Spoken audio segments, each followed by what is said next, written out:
our format this morning is going to be, each of us are going to make some individual presentations, and then we're going to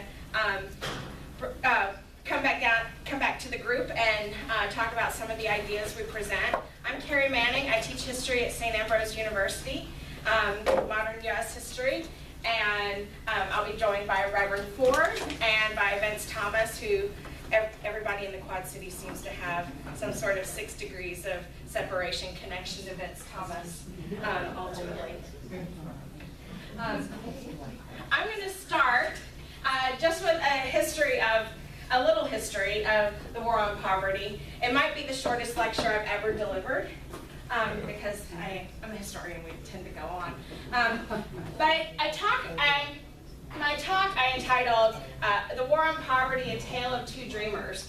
And my two dreamers are Lyndon Johnson, of course, who proposed the war on poverty and sought to create a great society in the 1960s, and Michael Harrington, whose work in publishing the book The Other America was very significant to both John F. Kennedy and Lyndon Johnson's administrations as they sought to tackle poverty. So in January 1964, President Johnson gave his first State of the Union address. It had only been several weeks since President Kennedy had died, and he's in that State of the Union address, he talked about wanting to create a war on poverty. And establishing the war on poverty in 1964 would be a first step towards the president's ultimate signature achievement, the Great Society, which he would propose during his 1964 campaign, and would start to tackle in the first year of his 1965 administration. Although there's a great deal of energy that goes into anti-poverty legislation in 64 and 65, by 1966, the energy for reform is largely sapped. Nonetheless, one of the greatest influences on what the policies that will become the Great Society, the policies of the war on poverty, is the book The Other America. Has anybody in this crowd read Other America? Oh, I'm so glad when nobody knows what I'm talking about. Good. I bought it after I heard your lecture. Oh, yeah, Karen, you don't count because you've heard me talk about this before. In 1962, Michael Harrington published The Other America, which described the experiences of poverty in America, analyzed its causes, and although he would write several other books over the course of his career, The Other America was really his only commercially successful title. So I'm going to talk about a couple of different things, although I'll get short shrift so that I don't end up taking up all our time. But I want to talk about who Michael Harrington was and what his book was, what impact it had on public discourse about poverty, how the Johnson and Kennedy administrations started to address poverty, what happened to the war on poverty, and most importantly for our conversation about poverty in the Quad Cities and organizing, what are some key mistakes or key strategies that we can take from this little history to make sure that we're successful in addressing poverty. So this is Michael Harrington, who at the time he wrote The Other America was a socialist. He was a Yale Law School dropout. Like I said, he was a member of the Socialist Party. He had also cut his teeth as an activist in the Catholic worker movement in New York City. And he also had traveled the United States extensively, usually on buses or he hitchhiked. And so he saw poverty as he traveled, and largely because of the means by which he traveled. And it was those travels that inspired him to start looking at government statistics and interviewing the poor, and that would produce The Other America. And he hoped that this publication would leave people indignant, that it would appeal to the national conscience. And I want to talk a little bit more specifically about the things that he addresses in The Other America. First of all, he defines poverty as not just a lack of income or a lack of food. It is the absence of adequate housing, adequate education, and adequate medical care. Poverty, he argued, had been made invisible in the United States by the 1960s. The poor were segregated, certainly by race, especially in the Jim Crow era, but poor people were also segregated in cities, as the affluent were moving out to the suburbs.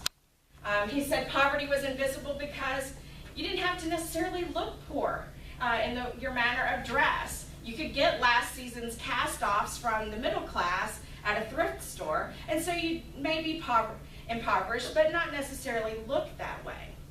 Poverty was invisible because the working class's voice was being diminished as unions lost traction, and certainly the elderly and children who were disproportionately living in poverty had almost no voice. And he also pointed out that poverty is created by impersonal forces, not personal failures. It's because the federal government was giving more subsidies to help create middle-income housing in the suburbs than it was to affordable housing for low-income families. Because technological innovations were automating work and throwing people out of jobs who didn't have other skills to fall back on to support their families. He also focused on the differences between urban poverty and rural poverty. I mean, really his work is not about poverty, it's about poverties, right? Poverty is different according to race, according to age, according to where you live. The prosperity of post-World War II America hadn't reached rural areas, and it certainly hadn't reached Appalachia. And the experiences of urban poverty wouldn't be recognizable in urban poverty wouldn't be recognizable in rural areas, when you're concerned about crime and when you're concerned about landlords or poor treatment by the police or unemployment. The book also looked at the impact of demographic factors on poverty, like age, longer life expectancy, improved medical treatment, meant a growing elderly population, but many of them were isolated, poor, and chronically ill in a society that valued youth. Disproportion among the unemployed, he argued, were those with mental disorders who not only found it difficult to keep jobs and to find treatment, but who frequently didn't even seem to recognize or acknowledge that they were ill. He also described a number of concepts that I think are a regular part of our conversations now, like institutional racism. He didn't use that same phrase, but we would now call it that. By writing about this sort of invisible structural processes and protocols that maintain discrimination and are obstacles to opportunity. He was a great supporter of unions, but he recognized that the U.S. economy was going through a shift from a manufacturing economy to a service economy, and that the new jobs that were being produced would be very difficult to organize workers into unions. And so, he anticipated that using unions was going to be, to challenge poverty was going to be difficult in the future. He also talked extensively about the culture of poverty, a phrase we constantly use now, but was not in common usage in the 1960s. To talk about how poverty sapped motivation, led to depression, and isolated poor people and their families from others. This poverty that he described in the United States in the 1960s wasn't like poverty in any other era, even though that's how people seem to keep perceiving of it and talking about it. The poverty in the 1960s was not the poverty of turn-of-the-century America, where you have immigrant families living in ethnic neighborhoods, and there's really their lack of consumer goods or lack creature comforts doesn't put a damper on their aspirations. This is not the poverty of the 1930s during the Great Depression where it's just so prevalent you can't miss it. Old slums aren't like new slums. People are much more isolated and crime is epidemic. So when I read The Other America now, I don't really, there's so many things I just don't think have changed. He also laid blame for this situation at the federal government. Minimum wage doesn't cover all workers. Social Security payments aren't enough to provide a decent lifestyle for the elderly. He recommended a system of national health care and comprehensive civil rights legislation. To him, only the federal government could really address this problem. City governments could make a dent, but not systemically change things. Private agencies wouldn't have the money. Labor unions no longer had the clout. He really argued that the U.S. federal government had to be the leadership behind this. And so that brings me to my next question about what impact he has on our public discourse. And I've already sort of intimated at that, but the book is published at about the same time that there are more public conversations about poverty in America. New York Times in 1963 ran a series of articles about the lifestyles of coal miners in Appalachia. And also that year, President Kennedy asked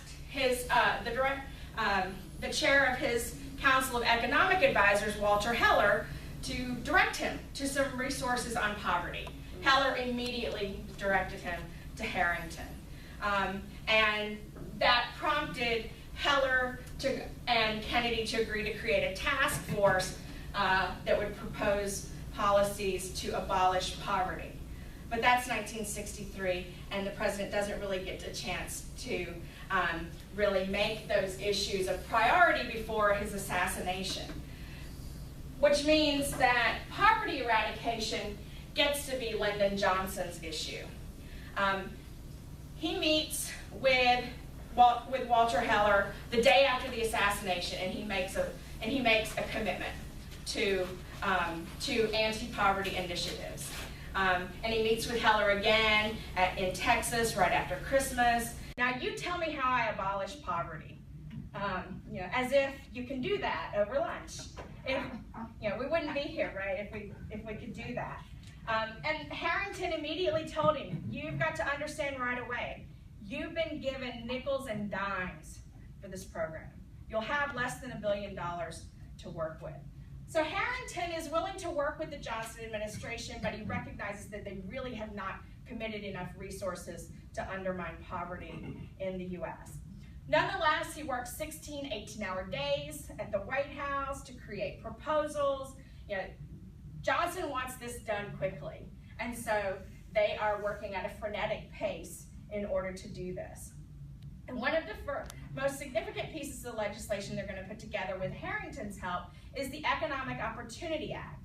And it becomes a signature part of the war on poverty. It creates the VISTA program, it creates community action programs, provides legal aid for indigents, creates Job Corps, work-study programs, gives loans to businesses. It goes to Congress on March 16th, is passed in July, and the president signs it in August of '64. So afterwards, Harrington becomes a key reference point, not just for the administration, but for any mainstream publication that is writing about poverty. And it gives him a bigger audience than he's ever had for his books. And he regularly would talk about the legislation he helped to create. He praised Job Corps, but he also warned, you can have Job Corps, you can have work training, but if you don't have jobs for people to obtain after they've got that training, you're not going to reduce poverty. He also continued to promote his own ideas about poverty reduction that were part of the Johnson administration's programs. For example, Michael Harrington advocated providing poor families with a stipend to make sure that their children would stay in school until they were at least 16 years old, and would provide stipends for young people from poor families if they pursued their education after the age of 18. So Harrington, like I said, Harrington works with the administration, but he doesn't. That doesn't keep him from being very critical of what happens with the policies. Johnson had intended to make war on poverty his campaign, a theme of his campaign in 1964. But what has happened by the end of 1964, late summer, when he really starts campaigning, is that people are pretty happy with how he's doing as president, but they aren't necessarily on board with his policies. They're either unhappy or indifferent to budget increases. So he has to shift gears. He can't run on the war on poverty. What he has to do instead, really, is focus on Goldwater. Goldwater mocks the war on poverty. Goldwater is an extremist on poverty. He has recently voted against the Civil Rights Act. He is advocating a much more aggressive policy in Vietnam. So instead of running on a war on poverty, he really has to focus on running against Goldwater. And of course, he'll win in a landslide in 1964. But I would argue that he took the wrong message from that electoral victory. He felt it gave him a mandate to continue the war on poverty, to create the Great Society, and to act as he saw fit in Vietnam, which Congress gave him the authority to do in August of '64. So he was probably overconfident about how the public felt about his agenda. He also, but he did recognize that he probably needed to act quickly. And so all anti-poverty legislation was put together in the same kind of haste that the Economic Opportunity Act had been made. And so it just doesn't really gestate fully. Nothing is really fully laid out. And he makes it clear to his staff, he wants stuff done in the first 100 days of his new administration. He makes his second State of the Union address in January of '65, and it provides something for everybody, for the elderly, for African Americans, for Indians, for the poor, for children, for immigrants, for consumers. And there will be a series of important legislation passed again in 1965. There's the Electoral College. You can see Goldwater's decimated. One of the first pieces on the agenda is education. For Johnson, of course, education is an anti-poverty program. And the Elementary and Secondary Education Act is passed. I'd also like to add that he engages in some political theater in 1965. So he signs the Elementary and Secondary Education Act in his hometown of Texas. And some of the people he'd had as students when he was a young teacher, and his first teacher, Miss Katie Looney, are in attendance. And that law, like I said, he sees it as an anti-poverty program. It pushed for schools to pay attention to disabled children and to those who didn't speak English as a first language. Then Johnson turns to health care. Medicare bill is signed in 1965 as well. You have another lovely piece of political theater when he signs the bill in Independence, Missouri, so that Harry Truman and Bess Truman can be in attendance. Harry Truman had proposed national health insurance during his administration, and so he wanted Truman to be in attendance, but President Truman was too frail to travel to Washington at the time. So there will be numerous bills passed in 1965, 89 measures between January 4th and October 23rd, which leads me to the question, what happened to the war on poverty? Well, the biggest thing that happens is the war in Vietnam. A month after the creation of his State of the Union speech, we start Operation Rolling Thunder. a bombing campaign against North Vietnam. Marines are going to land on the ground in Vietnam later that spring. Also that summer, Johnson's not in good health. He has kidney stones, he has his gallbladder removed. So his energy, his commitment begins to wane. And then in '68, Richard Nixon is elected, and some dismantling of the Great Society takes place. So what are the lessons we can learn from this? Because I need to shut up. A couple of things. On the positive side, I think some of the best ideas may come from unexpected sources. I think LBJ took a political risk in trusting so much of his signature program to someone who was, an avowed socialist, and that is dicey in the midst of Cold War politics. I also think public intellectuals have a role to play and ought to be involved in exposing problems, crafting solutions, and Harrington certainly plays that role, although I think he also did himself a service by remaining outside the administration so he could be critical as also of what the administration did. I think political theater is good, right? Using symbols, using President Truman, using his own grade school teacher. Political theater is good. Symbols matter to people. From the negative part, war is bound for reform, and that has happened numerous times in American history. The Vietnam War kills the Great Society. World War I killed progressive reform in the 19-teens. The Cold War killed the New Deal. And I would also point out that what I think is the biggest problem here is that while Lyndon Johnson tried to capture energy and move quickly and try to strike while the iron was hot, very few of these programs were well thought out. Everything needs to really simmer before it can be enacted. And he really just tried to create policy far too quickly.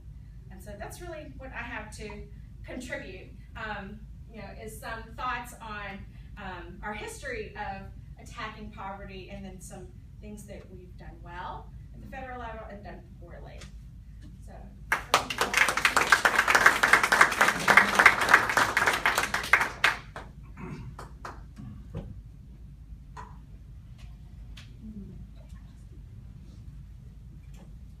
I want to join the chorus of appreciation for all of you, because I know that you're here on purpose and always to come out on a Saturday, and we in the midst of this great warm spell that we have coming. It's just nice to see people here gathered for such a great cause. I'm so appreciative of the presentation that preceded, because it kind of sets the stage, it kind of shapes for dialogue itself. Just to kind of give you a little framework about how I will approach this is that by framework, I am a Kingian theologian. And so what happens for me is that when I address poverty, I do so through the physical example, the tangible person, and that of the Reverend Dr. Martin Luther King Jr. But then I utilize his understanding of the Gospels and the biblical writ. And so many people would like to call Dr. King a great civil rights activist.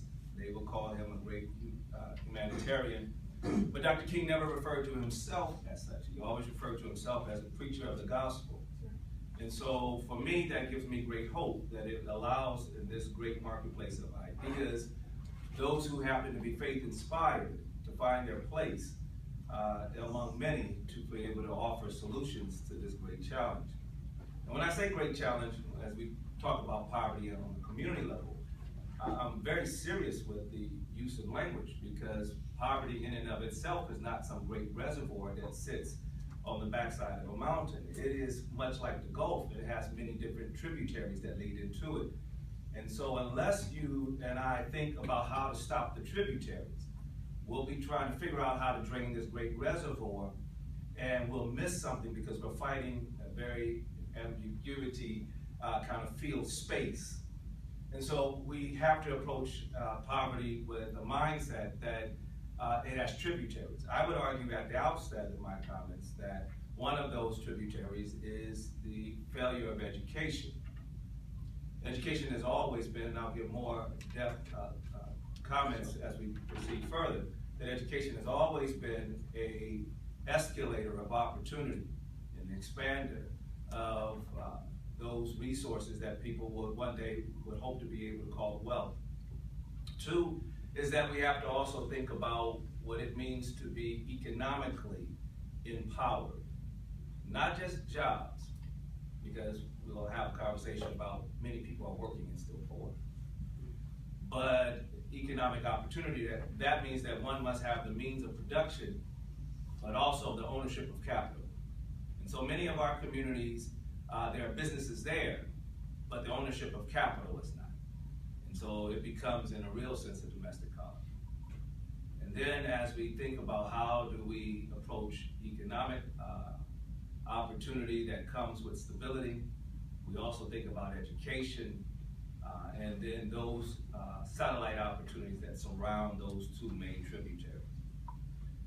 For me, Dr. King kind of laid it out as he intimated almost just 50 years, December 10th, 1964 in Oslo, when he received the Nobel Peace Prize. He says, I have the audacity to believe that people all over the world can have 3 meals a day for their bodies, education and culture for their minds, dignity, equality, and freedom for their souls. And so what he is, in my opinion, is beginning to lay out the framework of how to fight poverty. Education, the culture that goes along with it, the sense of economic hope and freedom to have those opportunities and to take advantage of it. Dr. King was assassinated April 4th, 1968 on a Memphis balcony there at the Lorraine Motel after 6 p.m. He was not there trying to integrate a lunch counter. He was not there essentially trying to have a great march and so that people could just get along. He was there standing up for the working poor, garbage and sanitation working rather. And so we can't forget that. He died in that sense. His last great movement was the Poor People's Campaign. Sergeant Schreiber, of course, and some of his cabinet members have been working with those associates of Dr. King. Matter of fact, you would probably call the name Peter Elderman. Some of you know that name, Peter Elderman. Marion Wright, a young Yale lawyer down working in Mississippi at the time, had been working with Dr. King, goes up and talks to Robert Kennedy and says, Dr. King wants to do something on poverty. He says, well, tell Dr. King to bring the poor to Washington. Ergo, the first Occupy movement. And so the movement to go there was essentially birthed, and I mentioned Marion Wright because she's now Marion Wright Elderman. She married Peter Elderman, so who walked out, by the way, of the Clinton administration when they chopped up welfare to pieces in 1996. He walked out in disgust and resigned in his position. So how do we get started? Kind of frame these remarks in a way that allows us to have healthy dialogue. Poverty, essentially, I would like to at least submit this, that poverty is not only financial. I would like to talk about the effects of poverty in the community at the sociological level. What I mean by that is to have a conversation about how the community becomes a domestic colony, how individuals who are in poverty are not allowed to have certain social connections to move their life forward. You and I enjoy a certain set of contacts, at least I do. I'll talk about myself. I grew up in the same community now that I serve, 505 18th Avenue, Rock Island, Illinois, is where I grew up, 2 blocks rightly from what used to be called the Arsenal Courts. The Arsenal Courts had some kind of notorious history back in the day, and maybe even some conjecture of people kind of painting them in a certain way, those residents thereof. But I grew up right around the corner from them. And so I played in that same community, went to the same schools that essentially that we work in today. But I've had a chance to go not only and serve in the United States military, but go away to college and then on to a master's degree. And So my formation is a little different. So I count myself as a part of the privileged class now, because I've had a few opportunities. But if I get fired tomorrow, God forbid, walk out of the Kingston, the board of directors make a different decision, the city council is disgusted with my work, and the city manager has a different understanding of me. Before I get the parking lot, I have enough contacts in this phone to start the ball moving. Poor people don't have those same contacts. And so when people just say, well, all they have to do is just get a job, they may not have the same, because they've been isolated in poverty. Who do poor people have in their phones by and large? Other poor people. So if the bottom falls out on me and I need to borrow some money, 9 times out of 10 I have someone in this phone that I can borrow.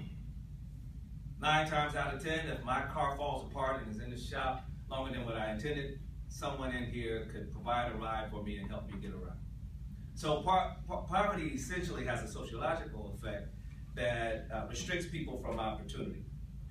Then we think about poor communities, serving essentially what would be categorized as a poor community. When you go through the landscape, and all of us know what poor communities look like, and there's no big sign that says now you are entering into a poor community, right? There's no big sign that says that. It doesn't tell you 3 miles to devastating poverty. It doesn't say that, but you know, if you watch the billboard signs, you know where you're entering into. It used to be on the other side of the tracks. It used to be where the salvage yards would be. It used to be where the so-called projects were located. And so we all know that poverty is geographically located. We understand that. By and large, we know that there are people that are house poor, there are individuals just 2 extended day costs from losing everything that happen to have a middle wage income, but not the resources and the wealth that goes along with it. But when we start looking at our community, the one that we serve, when you get into that community, you're going to see an assortment of predatory lending companies, right? You're going to see an assortment of predatory lending companies. And these predatory lending companies are everywhere. And then beyond that, you're going to see liquor stores, standalones.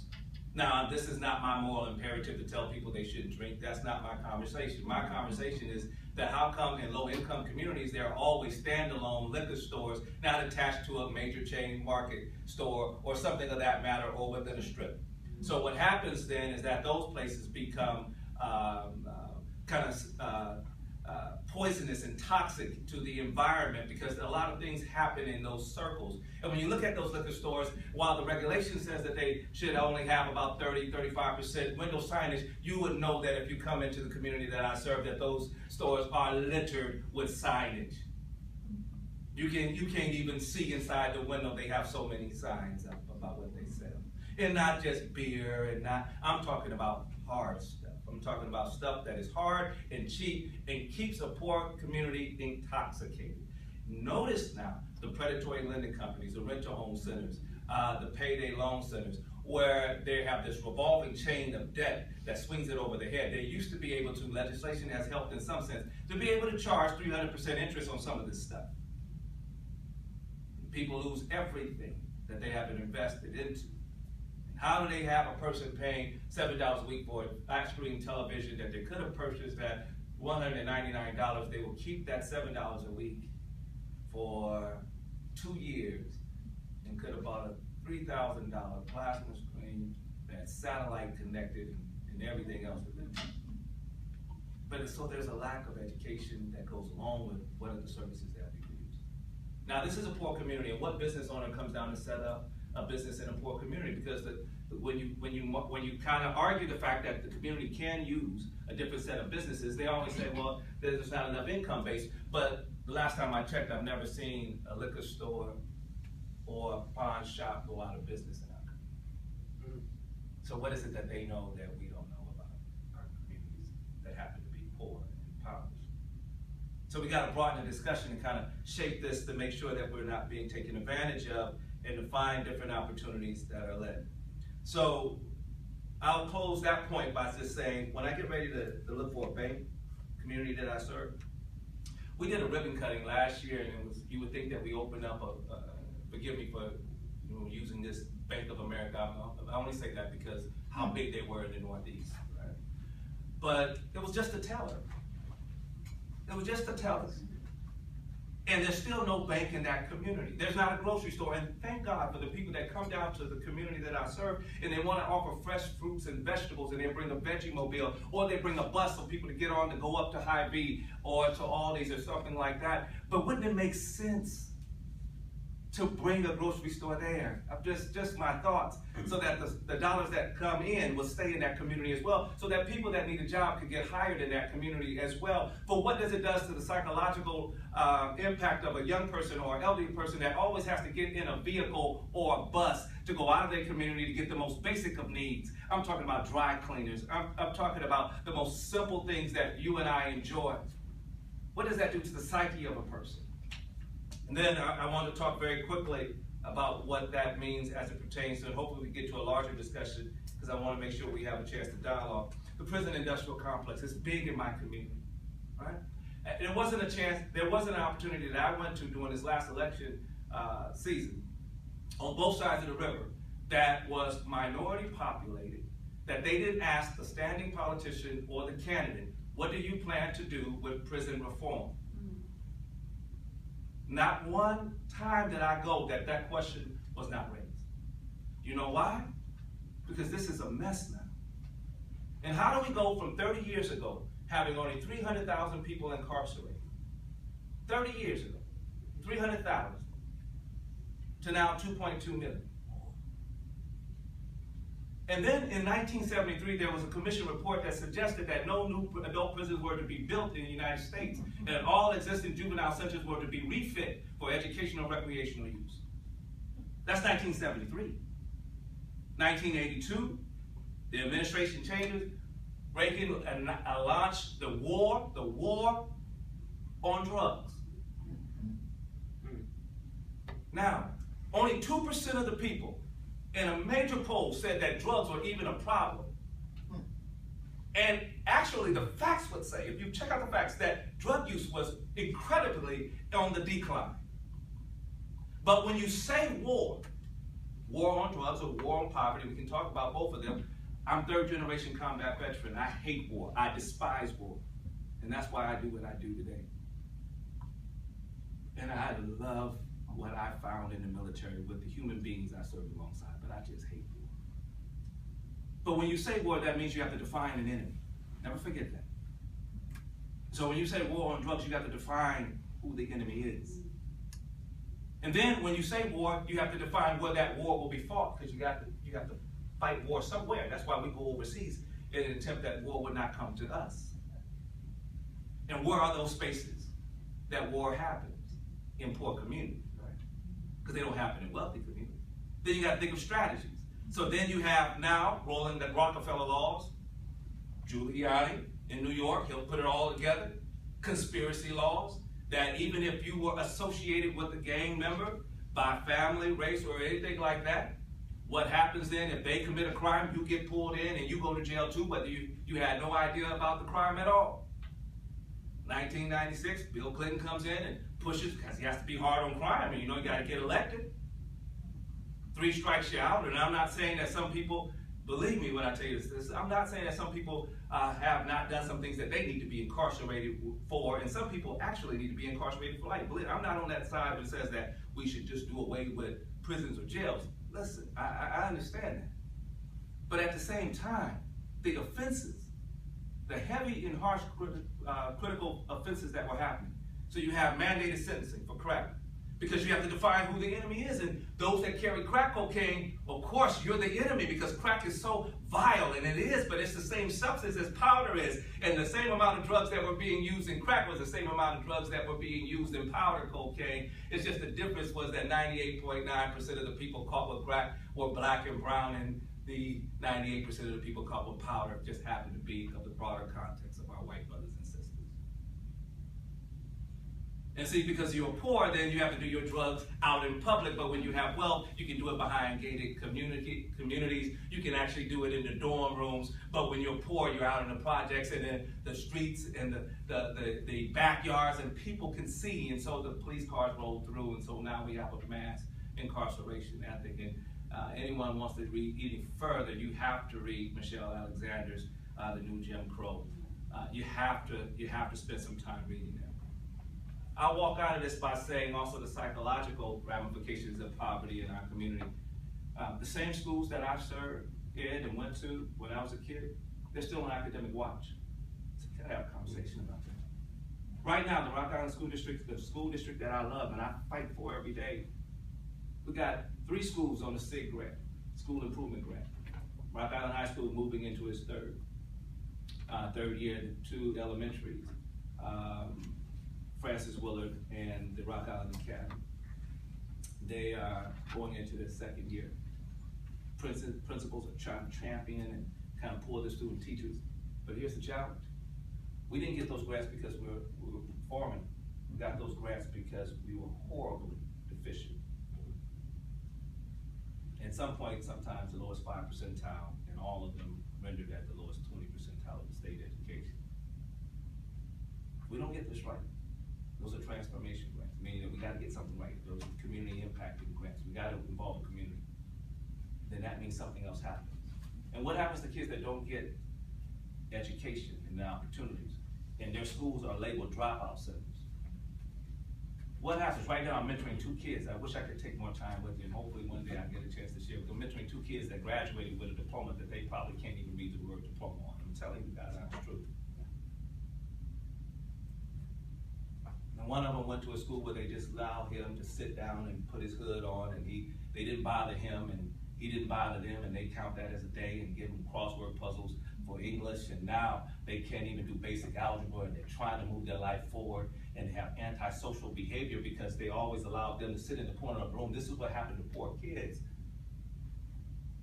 So we gotta figure out what's happening in our schools. That's psychological impoverishment. We gotta work at this. Then financial. $23,850 is the poverty level for a family of 4. $23,850 for a family of 4. And that poverty level is the same poverty level that was invented by an economist, Molly Orshansky. And she did it back then to try to help understand what poverty was and to give a definition to it. So she took the USDA food chart and found the lowest food menu, and then she times that by 3 because food should cost 1/3 of your budget. And that formula hasn't changed since 1964. The Johnson administration adopted that level of poverty and that formula for their war on poverty. Don't we think it's about time for a change with this? So you mean to tell me that a person that makes $23,851 is not as impoverished as a person that makes under that?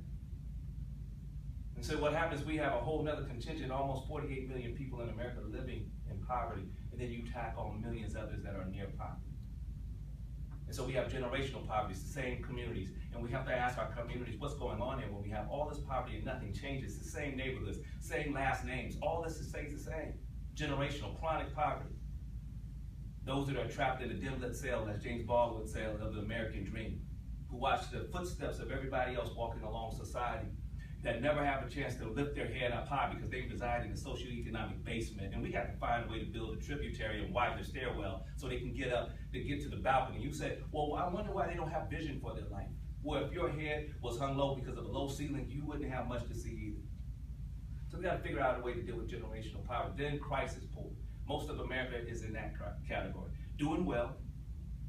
Can't go to Disney World every year, but maybe get to Adventureland and go up to Great America, maybe pack your own lunch and find a hotel on the outskirts for $69 and stay in there, everybody in one little room. Doing well, can move their life forward generally. But what happens is when you have a health crisis, and people don't, this is not communicated well by our political pundits, but the #1 reason people are in poverty is not because of a low work ethic. It is because they faced some crisis and toppled them out of sustainability back down that ladder. And the #1 reason was a health crisis. And I'll tell you, and I'll say this with camera rolling, I'll be the first to let all my bills go into a debt status. I'll be the first to let my car get pulled out of the yard and towed away and repossessed. And I'll be the first to let my home go into foreclosure and ruin all my credit if I was paying for another round of chemo treatment to keep a family member that I wanted to see for one more year. I'll be the first to do it. Let the chips fall where it may. But that's what America is doing. trying to deal with the realities of not enough health care to be able to take care of their loved ones. That poverty level doesn't tell us a few things. It doesn't tell us the depth of their poverty. It doesn't tell us the duration of their poverty. And it doesn't tell us the situatedness of their poverty. That's termed by Dr. John Powell. He uses that term, situatedness. See, the issue is when you're in poverty, you don't choose the school district. You can't move out of it. You're born into it. Or you plummeted down and you had to move into low-income housing or something like that. You don't choose the set of circumstances that are surrounding you, that why you always have to leave out. You don't choose to have a person around the corner that may possess a gun, and they use that gun for different reasons. In one conversation I was having, they were talking about the resiliency of poor kids. They were talking about this, they were talking, yeah, they have all this violence in the community, and they're able to keep their head up, and they're bounce back, the kids keep trying to go to school. And I said, shame on us. To talk about the resiliency of poor kids. Why does a kid trapped in poverty have to learn the survival skills I learned as a United States Marine? That is unconscionable. It's unimaginable for us to be applauding that side of the reality rather than decrying why they have to live this way. So that's why I needed to stand before you to talk about what happens to a community. Because right now, the same schools are on the same watch list. Right now, there's no real plan for development in the community. And let me give you a few solutions. One, if you're going to rebuild a community, it has to deal with 5 specific opportunities. The first would be that we have to ensure that there's commercial development in poor communities. Have to. A poor community cannot survive on the backs of nonprofits. Thank God for the directors, thank God for those people that work in them, but that cannot be the #1 employer in a poor community. And we have to beat back those that say not enough rooftops, not enough ownership. We have to force the hand and get them out of risk aversion and force them into risk management. Bring the store. Bring it. We'll find a way to make it work. Residential. We have to have residential development. And it has to be mixed income. It has to be mixed income. Meaning that people will be willing to come into poor communities and buy houses there. And I know there's a lot of groundwork we got to do to make sure that is something healthy. The third is that we have to focus on education. Have to. And I know a lot of people say, well, not everybody's going to college. Listen. Those of us who have privilege have no right to be talking that way, in my humble opinion. Allow that parent, that child to discover their path. Not everybody's going to college, that's true. But everybody should be prepared to go to college, if that is their desire. And that's what we got to get back to. Prepare them to go. Now, if they don't go, that's on them. I didn't go to college right away. I went to the United States Marine Corps. But when I got out, I went to college, became a college scholar, by the grace of God. By the time I got through being a college scholar at Western Illinois, got a full ride to Harvard. So what I'm suggesting to you is that the economic opportunities that come with education are traceable and trackable. And I'm not saying that the trades and all that is not something, because you even have to have a sense of practical math and science to even get it and maintain a job in the trades. They'll teach you everything, but you gotta have something to work with. And so we can't keep dumbing down America. Can't do it. Then we have to move to not only the education, but the culture. We have to make sure there's culture to provide dignity for the people inside poor communities. Where are they going to see Broadway? They can't afford to go to Broadway. What can we devise to bring to communities that are impoverished to help them with culture? Can we make sure that their plays and their cultural events are brought to the forefront? That gives dignity and opportunity. Martin Berg said the principal suffering of the poor is shame and disgrace. We've gone from a war on poverty to a war on poor folks. And make them feel like they're undignified because they're trapped in a social economic basement. And finally, political. We have to have a political competency Because right now, the policies that are running amok, states like Arizona brag about how low their welfare numbers are. You know what they do?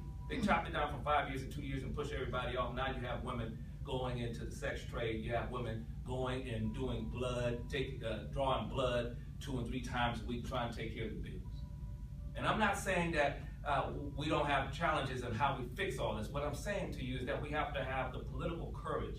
You know, right now, you will not hear a politician stand and talk about impoverished communities and a plan for the poor. They will only mention the middle class. They're scared to death of it, both Democrats and Republicans. Go back and listen and take the transcripts of the State of the Union addresses. They will not mention poor and poverty. If they do, you can count them on one hand. So we got to get the moral courage to address these things. And I'm so glad I'm sharing time and space with you. Those are the 5 things that I think we have to do, and we got to do them in a robust manner. And we can't just bring services to the poor community, because social services is not the same thing as social justice. The opposite of poverty is not wealth. The opposite of poverty is justice. That is what this is about. That everyone should have opportunity and not be restricted. And so I close with this. What we know, poverty is persistent, it's problematic. Race, gender, everything is involved in that. But it doesn't have to be permanent. Not for the same last names, not for the same community. We can change this. Thank you.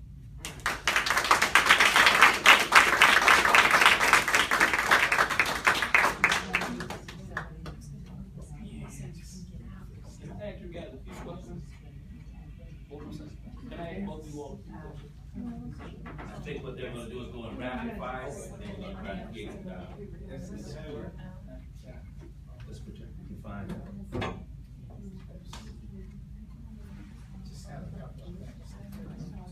Had a very challenging and informative way of looking at poverty, and I thought I'd start. Just want to talk about the changes that have occurred in the city of Rock Island. I'm most familiar with that, and what's been happening over the years. But before I start, I thought I'd read a little bit of one of my students had written about her views. Low income is simply having an income that is low in comparison with those considered middle and upper class. Most of the people who have a lower incomes are teens and minorities. There are others who are in this category. There are parents that may lack financial resources because they're doing it alone. There are also students who have to go to school full-time and cannot work a lot. There are males who have been incarcerated and are left to work low-paying jobs. There are people on disability. There are those who lost their jobs and been laid off. There are people who have just become citizens and take what they can get. There are those who were once homeless. There are those who suffered divorce and do not have money. There are people who've had to delay their education and are stuck in dead-end jobs. Yes, there are lazy people who just live off the system, but most want to change for the better. When I hear the stereotypes, I sometimes cringe. I fall into the low-income category myself. I was engaged and supposed to be getting married. I worked 2 jobs from the time I was 18 until I was 20. I ended up getting pregnant and we split shortly afterwards. I had to quit one of my jobs. I also realized I could not make it doing the job that I had. So I enrolled in school and decided to work part-time. I get welfare as well as some medical help. I also qualify to get assistance with my food. I do not need any cash because I do work part-time. I know how so many people of all races that get some sort of help. It's not only lazy minorities. I know males who have fought in the war and who have fought in the war and now receive medical and aid and food benefits because they're going to school. They don't fit the stereotypes either. Anyone who's getting financial or medical help from the government is considered to be an individual with low income. That would mean that anyone who receives grants, financial aid, WIC, medical cards, free lunch, or anything else which they do not pay for. Even some of the workers at the offices that help low-income people need their help. Just a note, we're scheduled to break again about 20 or 20 past, and we convene in the auditorium at 12:30 for the roundtable discussion, okay? Just a few more minutes. Sure, no, I mean, you got plenty of time. Okay. But we want to be able to get together at 12:30. Okay, thanks. There is low-income housing development in almost all the cities in the Quad Cities. There's Section 8, that's a subsidized rent, and other forms of help for housing. Your very own neighbor may have a low income, but some of it does not mean it will show. That does not mean that they're dirty, lazy, black, or they're Hispanic, loud, rude, or hopeless. A lot of the time, that simply means they're still trying to achieve the American dream. I don't want to be judged and stereotyped, so I keep this information about myself to myself. No one knows the difference if I do not tell them. That shows they are prone to stereotyping people. I've never been told that I look or act like someone whose income is low.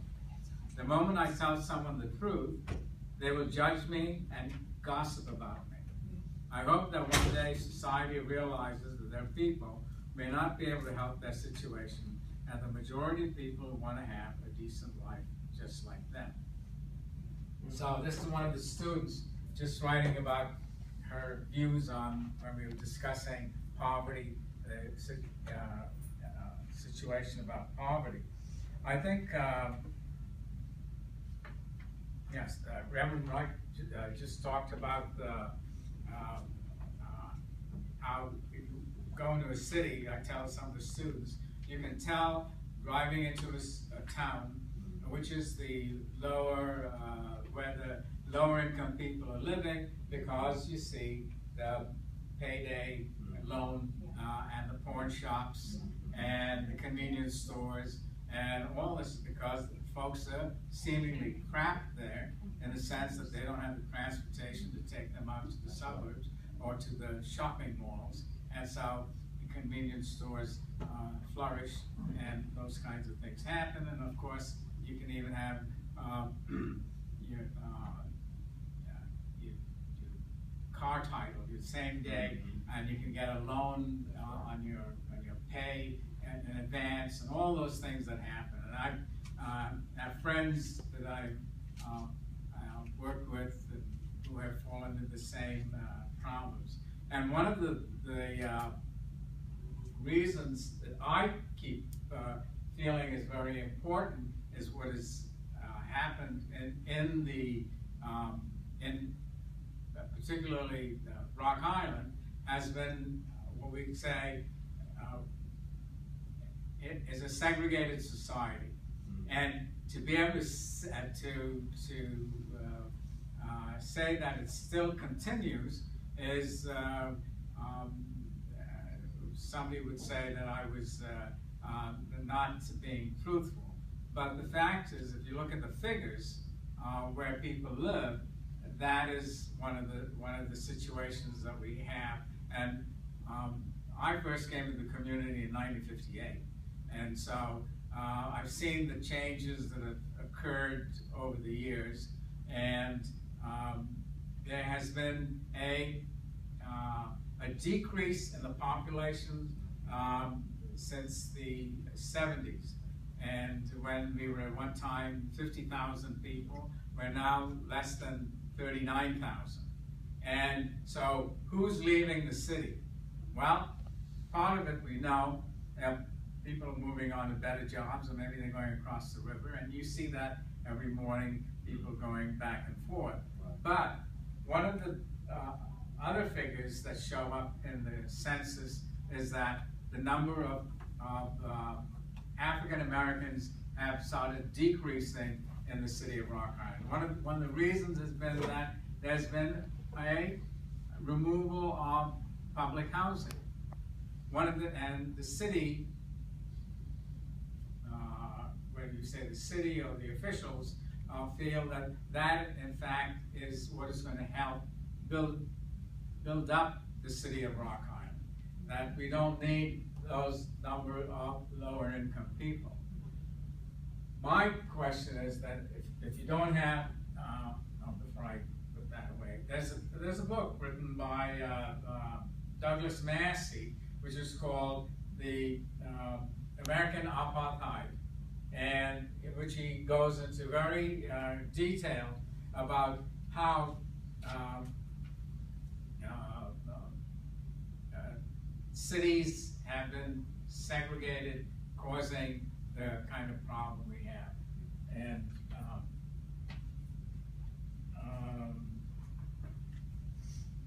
just quickly, because we don't, I got too many notes for this stuff, but and what we're doing here today is not something new, because this has been discussed before. In 2008, there was Quad City Voices will be heard at State Poverty Summit. And there was a group that was organized and to talk about the state of poverty in our area. And of course, we haven't seen much change from that. Is that working? Maybe it is. There we go. So, and this is 2002. So, and here we are still talking about poverty so what is it that's holding us back? When David this morning was talking about, focus on one thing and try to get some changes made in policies. Well, we have a handbook here, and this handbook, this is kind of dated too, as I am, but it is put out by HUD, and it's called the Consolidated Plan. Every city that gets federal money, community development block grant money, including Davenport, has a ability to bring about some changes. One of the reasons is this is an action guide for involving low-income communities. Well, I have to say that when they have the public hearing on the plan before it's delivered to HUD to get the $1.5 million, at the public hearing, the last couple of public hearings that I went to, I happened to be the only citizen there. And it was like, as someone had once said, I sound like a worn-out record saying the same thing over again. Now, how have you come up with this plan? How many low-income people are on this citizen participation committee? Who is making the decisions on how this money is to be spent? Well, David said, if you want to get involved in something, that's something we could get involved in. Try to figure out how these plans work. When I was helping organize some citizens in Moline, the Floreciente Center, one of the things I suggested is that they go to the city and ask them for the consolidated plan and read it and see how the money was being spent, how much money was being spent, and the reason we get the money is to uplift the whole community, particularly the lower income neighborhoods, because that's the reason the federal money comes here.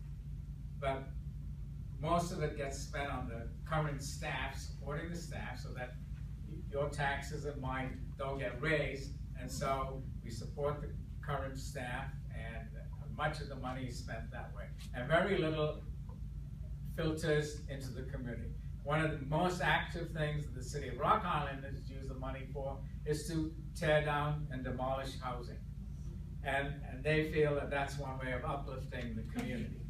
Well, and so you can check those out, and when I told the folks at Floreciente, go to City Hall and ask for that, a friend of mine at the office got a phone call saying, "What's Vince doing?" She said, what is he doing? She sent all these people to City Hall and they want to see the consolidated plan. What the, Right. you know? I mean, that's a public document. Well, so they got upset. Why are these people asking questions? So one of the things that I quickly want to mention here is that the cost of living has been going up. The cost of living for lower income people especially has been going up. One of the reasons has been that there's an organization that puts out a report annually. It's from the National Low Income Housing Corporation, and it's called Out of Reach.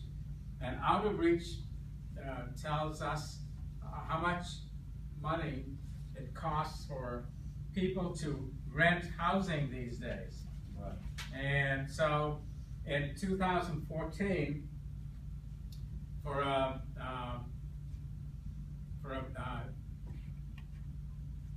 two-bedroom house or apartment, the rents are anywhere from $431 to $969. And if you notice recently in the city of Rock Island, they've been advertising a lot of these downtown lofts, etc. Well, take a look at what the rents are for those places. And how many people can really afford them? Here's some. This I have used before with the city to point out that what the student had said, that unless you ask, you won't know. Are you really poor, Vince? You know, or are you on food stamps? You won't know. So I'd given this to the city council one time, pointing out where low people on public assistance are living. And if you can see, they're living in every ward in the city. And one of the aldermen got upset because he said, "Where did you get this?" I said, "Well, I got it from the Census Bureau. And these are the figures, and this is the information." And he said, "I've never seen any poor people in my ward." So, but then I had to ask him. I asked him. I said, "What do you think they look like?" He couldn't tell. And then when I was in Mercer County one time in Aledo, talking to the Rotary Club, I was talking about the same subject of people on welfare, etc. And I asked them about what they thought the average welfare person looked like. Mm-hmm. Well, there was some hesitancy and this, that, so I sort of helped them along, and I said, would it be a black mother? Well, yeah. Would it be a black mother with 2 kids, 1 kid, 3 kids, 4 kids, walking down the street? And well, yeah, that sort of fit their image of who the people on welfare was. So then I said, well, do you know there are 316 families in Mercer County who are on welfare, but there are only 2 black families in Aledo, and one's a farmer and another one works at International Harvester. So, so who are these other people? They got very upset about it. They didn't realize that they had that many poor people. But the fact is that 75% of the people on welfare happen to be white. But it is not a fact that is presented to us through the media, so we develop these stereotypes. The problem, of course, is that the percentage of people who are on on welfare, the higher percentages happen to be people of color. So that is the problem. But in sheer numbers, there are more white people on welfare. And so someone says that if people were really told that, they would be upset. I think the Mayor Gluba clearly pointed out that one of the fastest growing industries that we have is the Goodwills, the food pantries, the soup kitchens, and we all seem to feel we absolve ourselves of any sort of reason to go down to City Hall and say, why is this going on in my city? You know, why can't we get really truly affordable housing so that they wouldn't have to do that, that they could pay their rent, they could pay their utilities, and then they wouldn't have to be going to a food kitchen. And so when we're talking about wars, and I think Reverend Ford pointed out clearly about the war on drugs and the war on this, the war in Los Angeles. There's even a war on the shopping carts because poor people are going around in shopping carts with their life's belongings in a shopping cart. And so one of the things that happens, of course, is that cities and economic development programs are saying that, you know, we got to get a better image to people to live around here. So even if I don't go downtown, I just want to be satisfied that downtown is a nice place and it doesn't have a bunch of drunks or something walking around there in all those spots. So image becomes very important to New us. shoes but haven't changed the socks. So I think I've hit my high points here. Do you have any questions?